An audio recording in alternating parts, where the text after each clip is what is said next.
Hello दोस्तों, आज 23 जनवरी का दिन। आज आपका दो शिफ्ट का पेपर हुआ।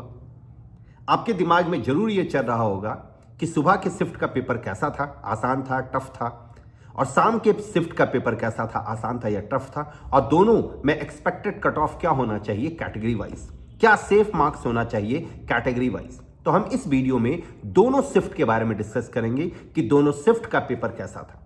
अगर हम बात करें पेपर के लेवल का, तो दोनों शिफ्ट का जो पेपर का लेवल था वो एक जैसा था। दोनों शिफ्ट के पेपर का लेवल ऑलमोस्ट मतलब 19-20 का फर्क होगा, लेकिन आप मान सकते हैं कि सेम था। इसलिए दोनों में जो कट ऑफ भी जाएगा वो भी ऑलमोस्ट सेम ही जाएगा।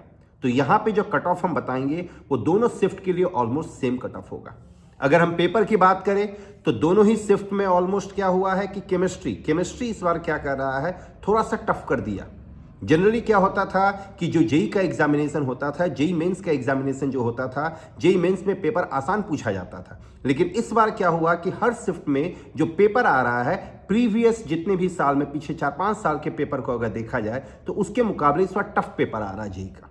और टफ पेपर आने की वजह क्या है, मैथ्स मोर और लेस सेम ही है। मैथ्स जैसा पूछा जाता था वैसे ही पूछ रहा।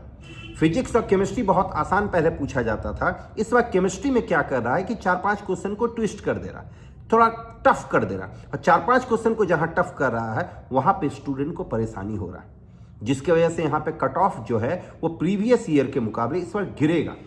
तो पेपर अगर आपका टफ जा रहा है तो ये अच्छे स्टूडेंट के लिए अच्छी बात होती है, ये याद रखें।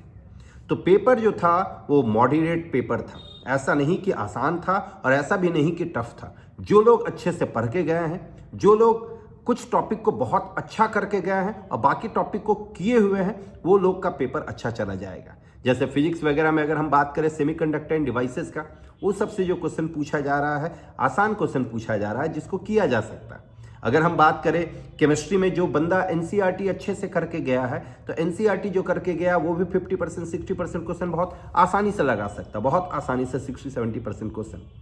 मैथ्स में अगर हम बात करें तो मैथ्स में जो लोग मैथ्स में कोऑर्डिनेट इस बार जो है थोड़ा सा टफ किया है, जिसकी वजह से स्टूडेंट को लग रहा है कि पेपर टफ आ रहा है मैथ्स का, लेकिन ऐसा नहीं है। मैथ्स का भी पेपर आसान ही है। 3D वेक्टर ये सब एकदम आसान क्वेश्चन पूछा जा रहा है। अलजेब्रा से भी आसान क्वेश्चन पूछा जा रहा है, ऐसा नहीं है कि अलजेब्रा से टफ क्वेश्चन पूछा जा रहा है। हाँ, कभी कभी क्या हो रहा है, किसी शिफ्ट में बाइनोमियल के पेपर को ट्विस्ट, बाइनोमियल के क्वेश्चन को ट्विस्ट कर दे रहा है, थोड़ा बाइनोमियल कोएफिशिएंट से पूछ दे रहा है, जो कि पीछे 3-4 साल में नहीं हुआ था।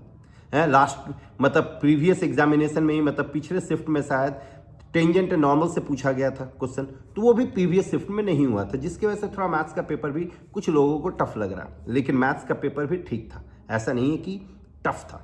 तो अगर हम बात करें सबसे आसान दोनों शिफ्ट में जो पेपर था वो फिजिक्स का था, उसके बाद आपका केमिस्ट्री का था, और थर्ड में आपका मैथ्स का था। मतलब मैथ्स सबसे टफ ही था। अब अगर हम बात करें कट ऑफ की, तो कट ऑफ की अगर हम बात करें तो दोनों ही शिफ्ट में जो कट ऑफ जाना चाहिए जनरल वालों के लिए वो 90 से 96 के बीच जाना चाहिए, 90 से 95।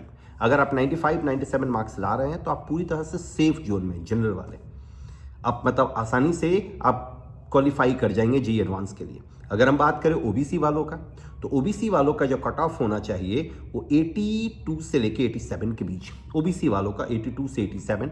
ईडब्ल्यूएस की अगर हम बात करें तो वो 85 से 90।